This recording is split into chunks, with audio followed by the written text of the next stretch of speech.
If you're a newer fan of Animal Crossing, maybe only jumping into the franchise for the first time with Animal Crossing New Horizons, chances are at some point or another you've heard another Animal Crossing fan who's been playing the games for a long time mention something from the old games that just never was brought back into the newer games. Yes, there were a ton of really interesting and unique events that had occurred across multiple older Animal Crossing titles that unfortunately never made their way into New Horizons. But then there were some really weird ones, to say the least, that oftentimes are completely forgotten about by both veteran players and new players alike. So let's take a look at some of the crazy forgotten events that were featured in some of the older Animal Crossing games. Starting things off, let's go all the way back to the GameCube release of Animal Crossing and specifically take a look at the Spring Sports Day Fair, which essentially, if you went to your town's well at different times of the day during this event, you could not only witness but also partake in some very interesting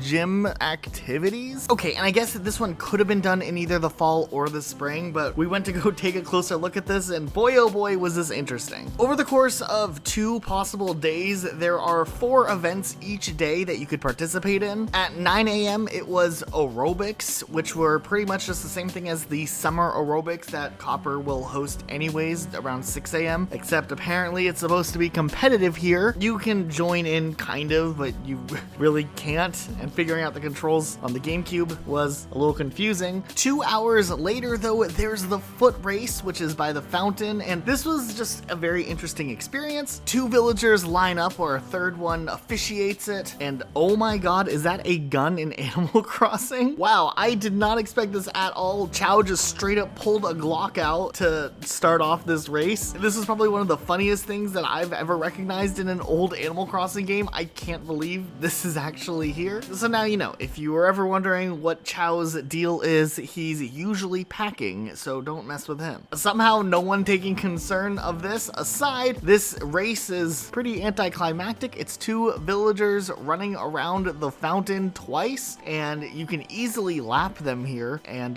they kind of ignore your overall existence. So yeah, but you can race, I guess, if you want to. At 1 p.m. there is the ball toss, where villagers are split into teams of 2, and each team tries to quickly throw the balls into the basket. Now this one's interesting because first of all, as a villager in the game, you cannot participate. You can only watch these fellow animals play. And then secondly, they're really bad at this game. Like, their aim is not very good. It became a sport to see which ones could even get a ball in the basket to begin with. Then finally at 3 p.m. during the sports fair, tug of war begins, and this one's super exciting. We have a 2v2 match. It looks like a fair game. I don't know what's going on with the officiator just waving the flag like crazy. It doesn't seem like the proper way to judge who's winning in tug of war. And once again, this is another one that you cannot actually participate in. So overall, this event was kind of pointless. You couldn't really participate in any of these that much. You do get a medal from Tortimer if you talk to him, but other than that, yeah, I can kind of see why this was never brought back. Maybe if there was more interactivity and more involvement for the player, it'd be a cool thing to see return in the future. Also, on the second Friday in June, you can celebrate Graduation Day, which is a really interesting concept, considering this is for someone who typically graduated from like high school or college or something, not just some random person who moved into a town. And this happens yearly, so it doesn't really matter how long you've been a part of the town. If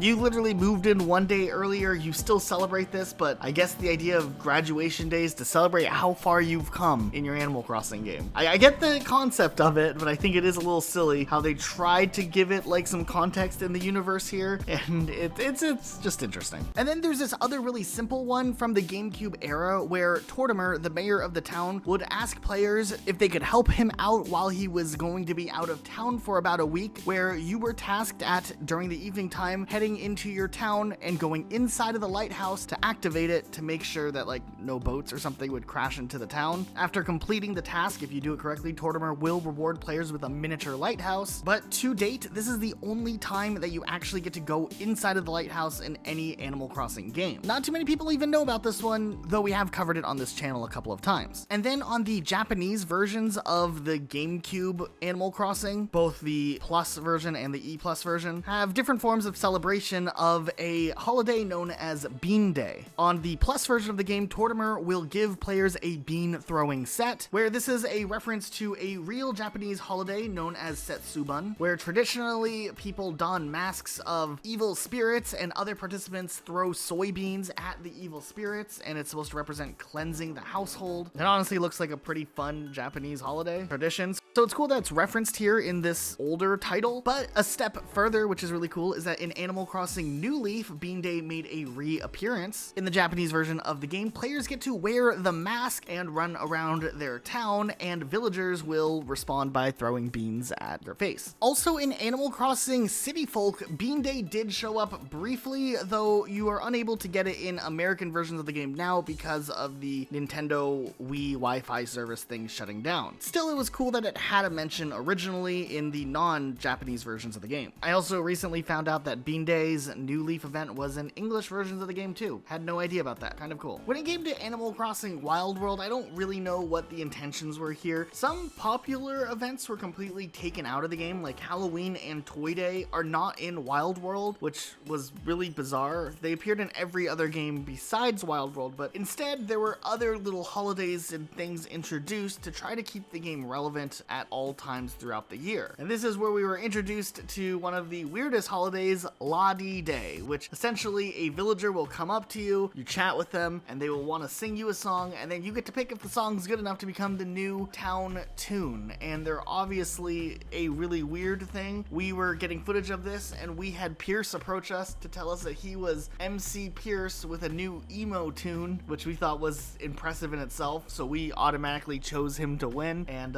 he went on to insult our music abilities, so that was unexpected. The really annoying thing about this holiday, or whatever, if we want to even consider it a holiday, is not only that it happens in the second Saturday of January, but it also happens again in July, and then in November again. And that's actually a recurring thing in Wild World when it came to its holidays, as a lot of the events repeat itself multiple times throughout the year, like this next holiday, a Yay Day, which essentially is a whole day dedicated to villagers giving players compliments and practicing it to each other. And if you didn't enjoy it in the fourth Sunday of January, it happens again in March, it happens again in July, and then it happens again in November as well. So you just never really run out of these Yay Day events. One more popular thing Wild World had that I would love to see reincorporated into a future Animal Crossing game were the idea of flea markets, where essentially villagers would come into your house and would try to buy some of your furniture and you could barter with them. That was kind of neat and all, but I thought it was really cool how you could go into other villagers' houses and see their furniture and choose what you wanted to try to make an offer for in their house. Now, sometimes they wouldn't be willing to sell their stuff, but sometimes they would, and you could not only get a cool deal maybe, but at the very least you can get an item that maybe you couldn't find otherwise by just buying it out of your friend's house. Animal Crossing City Folk, or Animal Crossing Let's Go to the City depending on where you live, was an interesting game. It gave us Bunny Day. Oof. Okay, so we're starting off on a great foot. What's really interesting though is that the Let's Go to the City version of the game actually had a few extra events sprinkled throughout the year that the West version of the game didn't get at all. For instance, if you lived in Europe and you played Let's Go to the City instead, you got to celebrate Midsummer's Day, which was essentially this holiday in Europe. It gave you an espresso machine from Tortimer, and Midwinter Day, where you could get a snow globe from Tortimer. There was really kind of all it was about that. They also had a Naughty or Nice Day, which gave you a stuffed stocking, which was also a cool extra bonus holiday. And of course, Toy Day was also brought back in, so everyone got that holiday, but it was just interesting that this version of the game just gets a couple of extra things thrown in there. In Animal Crossing New Leaf, there was an interesting holiday that not too many people remember, known as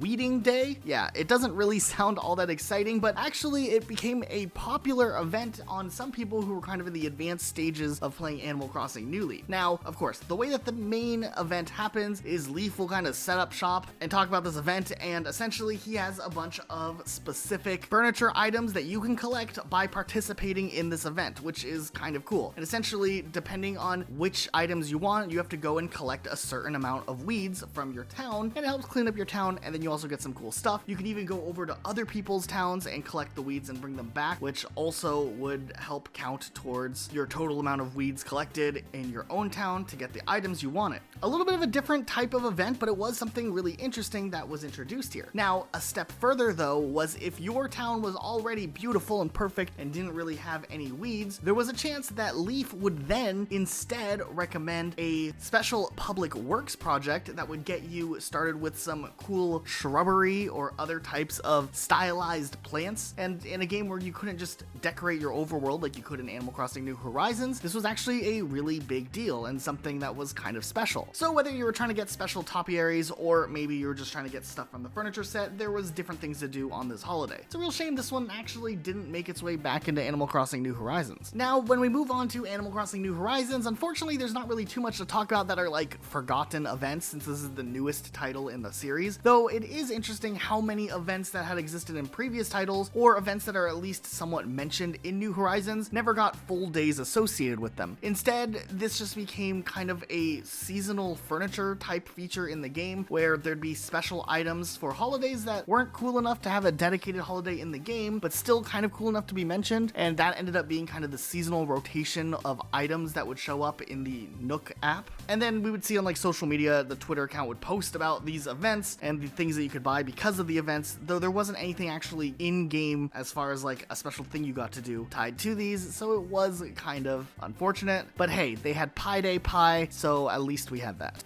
But then things get even more interesting if we look at later Animal Crossing titles and compare the holidays that are drastically different from the original versions they had in earlier games. Like for instance, in Animal Crossing New Horizons for Toy Day, if you bring 3 festive wrapping paper DIY completed items to Jingle, he will give you a magic bag to deliver presents to villagers. That's pretty cool. But in the older games, it was nothing like that. In the original GameCube version of Animal Crossing, pretty much the only big thing about Toy Day was you could kind of pester Jingle and tell him what type of item you wanted and slowly try to get the Jingle collection of Christmas related items. If you did this correctly, he would reward you with the NES emulator balloon fight, which was pretty cool, but this version of the holiday was quite different from the other versions we would see later on. It actually wouldn't be until Animal Crossing New Leaf where Jingle would really put players to work, where typically speaking, you would have to go and talk to all of the villagers in your town and try to feel out what type of object they wanted for Toy Day. And sure, they would take anything that you would end up giving them, but you would get a better reward out of getting them something actually that they wanted. This became a pretty big task because you would have to kind of feel them out for whether they wanted a specific type of item and then what color item they would want as well. You would then have to memorize them or at least write down what they wanted so that when Toy Day actually would come, you could make sure you delivered them the correct item so that you could potentially get the ultimate reward of Jingle's picture. Also, when delivering presents, you had to be fully dressed up as Jingle, which added this whole extra level to it. And it was definitely one of the harder quests back in the day, but it was really creative. And while they definitely thinned things out when New Horizons released, I think the New Leaf version of this holiday was just hard enough that it was more intriguing and kind of a cooler event than what we would get later on in New Horizons. Bunny Day is a holiday that went through multiple different versions of it, and it seemed like it progressively got worse over time. In the original City Folk, it was pretty straightforward. There were just 30 bunny eggs that were hidden around the town, and you would get either candy or maybe something called bunny foil, and then Zipper would trade the bunny foil for one of the items from his special egg series. It was kind of an actual Easter egg hunt. Animal Crossing New Leaf did the big update to this holiday, kind of adding in the more modernized version of this where you have to go around and collect special eggs from each category, like a tree egg or an earth egg. After you got the base set of items, if you ate the eggs, you could get a ticket or a grand prize ticket, and you can continue to try to get the rest of the items in the egg set or try to get Zipper's picture. Animal Crossing New Horizons, as many of you know, made this pretty rough because this event was 8 days long and it was right after the game released, and while everyone was just trying to like get their islands together, get the ball rolling, this holiday interrupted it and made gathering resources significantly harder, and everything in the Bunny Day related thing was tied to DIY projects, so you had to collect a ton of eggs if you were trying to get those items, but if you didn't care about those items, it was fully interrupting your regular flow, so much so that Nintendo had to roll out an update reducing the spawn rates for some of these bunny eggs because of how egregious it was in messing up the regular gameplay loop, as it just completely overtook the regular resource gathering mechanic of the game. Now, when it comes to Halloween, things were pretty straightforward. In the original game, everybody dressed up as Jack, which was kind of spooky but cool at the same time, and they would run up to you and trick or treat. You were supposed to be collecting candy from the store throughout the weeks leading up to Halloween, so hopefully you have candy to give out. If not, they'll change your clothes into some dirty clothes or randomly replace an item in your pocket to a Jack-in-the-Box or a jack-o'-lantern. You could also find Jack, and if you gave him candy, he would give you an item from the Spooky series. In Animal Crossing City Folk, not all of your villagers would be outside, but you could either get trick-or-treated on by villagers outside or go inside of other villagers' houses while being in somewhat of a costume and trick-or-treat to them. This would carry over into New Leaf, except they also added in lollipops, which would be exchanged for special creepy themed items, and then there was other things that candy could be exchanged for. And then in Animal Crossing New Horizons, Halloween was mostly kept somewhat the same, but it was revamped also in other ways. Besides the introduction of pumpkins, which would then play a role into what you could get and the DIY recipes. The regular trick-or-treating aspect of the game was pretty interesting. If you didn't have candy for your villagers, it would mess up your face and change up the face paint of your character, which was a new thing recently added to the game at the time. But if you have the candy, you could trade in candy for some really cool items, even though you could just buy the items most of the time from Tom Nook's store throughout October. But if you wanted to dress up in the clothes that Jack is wearing, you could try to trade in candy or lollipops to him to get various items from his clothing, or he would just give you 10 pumpkins. Awesome. These are just kind of examples of some of the bigger events and how they can change from time to time, and it is kind of interesting nonetheless. But now we wanted to turn it around to you guys. What do you think of holidays across Animal Crossing, and which ones need to make a return? Otherwise, that's it for today. We'll see you guys next time with a brand new video.